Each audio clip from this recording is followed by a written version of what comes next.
Lanjutkan pertemuan kita di mata kuliah analisis estimasi biaya. Untuk pertemuan kali ini kita bicara tentang konsep, pengertian, dan klasifikasi biaya. Konsep biaya adalah differential cost for different purposes. Jadi biaya itu memang berbeda-beda karena peruntukannya juga berbeda-beda. Nah, peruntukan berbeda-beda itu juga diakibatkan karena pengambilan keputusan yang berbeda-beda. Maka karena biaya itu berbeda-beda dan untuk tujuan berbeda-beda, untuk pengambilan keputusan yang berbeda-beda, maka biaya-biaya tadi harus kita klasifikasikan berdasarkan untuk apa biaya tadi digunakan. Nah, sebelumnya coba kita lihat pengertian biaya. Biaya adalah pengorbanan sumber ekonomi yang diukur dalam satuan uang yang telah terjadi atau yang kemungkinan akan terjadi untuk tujuan tertentu. Nah, data biaya dibutuhkan untuk akuntansi manajerial dan akuntansi keuangan. Nah, kita harus bisa membedakan di buku-buku bahasa Inggris biaya tadi ada yang disebut dengan cost dan ada yang disebut dengan expense. Cost adalah biaya yang dikeluarkan untuk mengadakan sumber daya atau seperti investasi. Kemudian kalau expense adalah biaya yang dikeluarkan untuk mendapatkan pengembalian atau revenue atau pendapatan dalam satu masa periode akuntansi.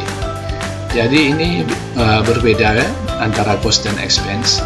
Kalau cost itu umumnya untuk biaya yang dikeluarkan untuk investasi.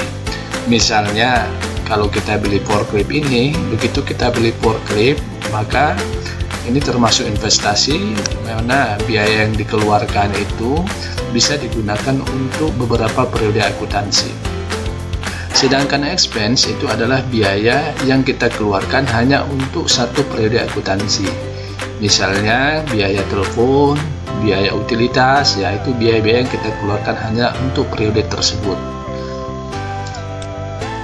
Nah, kemudian klasifikasi biaya. Nah, klasifikasi biaya kita klasifikasikan berdasarkan objek pengeluarannya, berdasarkan fungsi pokok dalam perusahaan, berdasarkan hubungan biaya dengan sesuatu yang dibiayai, kemudian berdasarkan hubungan biaya dengan perubahan volume kegiatan, dan berdasarkan jangka waktu manfaatnya. Coba kita lihat satu persatu berdasarkan objek biaya. Nah, biaya berdasarkan objek pengeluarannya misalnya adalah biaya bahan bakar. Maka semua pengeluaran yang berhubungan dengan bahan bakar disebut biaya bahan bakar. Contoh penggolongan lain biaya mur dan baut, biaya jerami, biaya gaji dan upah. Nah, ini berdasarkan objeknya. Kemudian berdasarkan fungsi pokok dalam perusahaan. Nah, dalam perusahaan manufaktur terdapat 3 fungsi pokok, yaitu fungsi produksi, fungsi pemasaran, dan fungsi administrasi umum. Oleh karena itu, dalam perusahaan manufaktur, biaya dapat dikelompokkan menjadi 3 kelompok, yaitu biaya produksi, biaya penjualan dan marketing, dan biaya administrasi dan umum. Nah, biaya produksi adalah biaya-biaya yang terjadi untuk mengolah bahan baku menjadi produk jadi yang siap untuk dijual. Nah, ini kategorinya dalam perusahaan manufaktur. Biaya produksi itu juga ada 3, yaitu bahan langsung, tenaga kerja langsung, dan biaya overhead pabrik. Nah, biaya tenaga kerja langsung dan overhead pabrik biasa disebut juga dengan biaya konversi. Kemudian biaya penjualan dan marketing. Nah, ini biaya penjualan marketing pada intinya adalah semua biaya-biaya yang berhubungan dengan order getting and order filling cost. Jadi biaya-biaya bagaimana caranya kita untuk mendapatkan pesanan konsumen, kemudian dan memenuhi pesanan konsumen tersebut. Jadi biaya marketing itu meliputi misalnya pengiklanan, pengiriman, perjalanan, komisi penjualan, dan seterusnya. Kemudian biaya administrasi dan umum, yaitu merupakan biaya-biaya untuk mengkoordinasi kegiatan produksi dan pemasaran produk, meliputi biaya eksekutif organisasi yang berkaitan dengan manajemen umum organisasi. Berikutnya berdasarkan hubungan biaya dengan sesuatu yang dibiayai. Nah, berdasarkan ini ada dua, yaitu direct cost dan indirect cost. Biaya langsung dan biaya tidak langsung.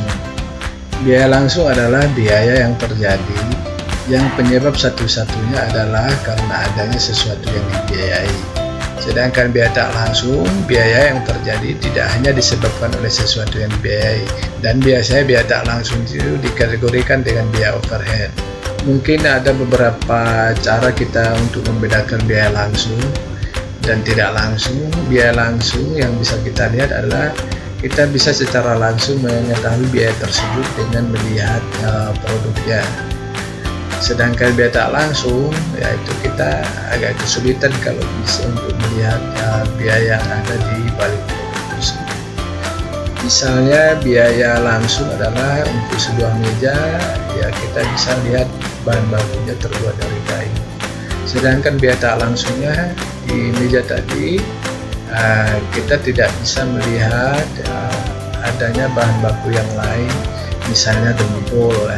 Itu dempul tadi bisa kita kategorikan sebagai biaya tak langsung. Atau dengan kata lain, biaya langsung adalah biaya yang proporsinya paling banyak di produk tersebut.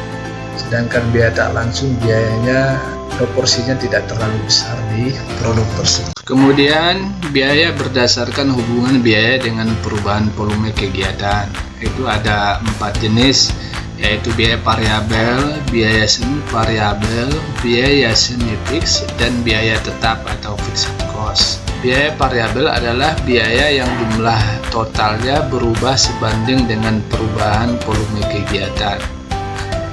Ini contohnya biaya bahan baku. Apabila volume produksinya naik, maka biaya bahan bakunya juga akan naik.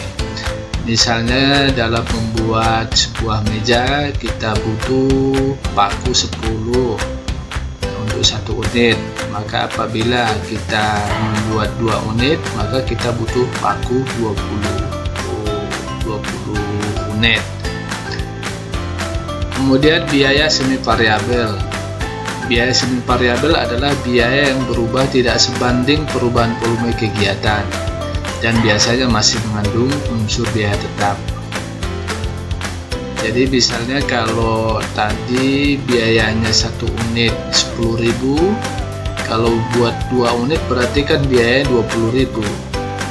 Tetapi kalau biaya semi variabel, biaya produksinya tidak sebanding dengan perubahan volumenya. Misalnya kalau tadinya 1 unit 10.000, kemudian 2 unit menjadi 30.000 begitu. Jadi perbandingannya nggak sama, volumenya naik 1, sedangkan biaya produksinya dari 10.000 malah naik menjadi 30.000. Nah, itu contohnya untuk biaya semi variabel. Kemudian biaya semi fix, yaitu biaya tetap untuk volume kegiatan tertentu. Jadi pada interval tertentu biayanya sama. Misalnya biaya air itu ya, kalau misalnya atau listrik biasanya kan itu dalam bentuk interval. Mungkin dari 0 sampai 20 kubik bayarnya sekian. 20 kubik sampai 40 kubik bayarnya sekian. Yaitu dalam interval tertentu, volumenya berapapun biayanya tetap, yaitu biaya itu yang disebut biaya semi fix.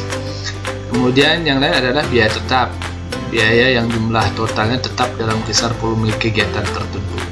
Jadi ini berapapun produksinya, biayanya tetap. Contohnya biaya gaji karyawan tetap ya.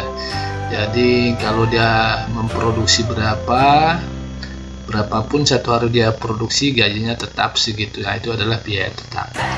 Kemudian yang terakhir adalah berdasarkan jangka waktu manfaatnya, yaitu ini hampir sama dengan cost dan expense tadi, yaitu pengeluaran modal atau capital expenditure.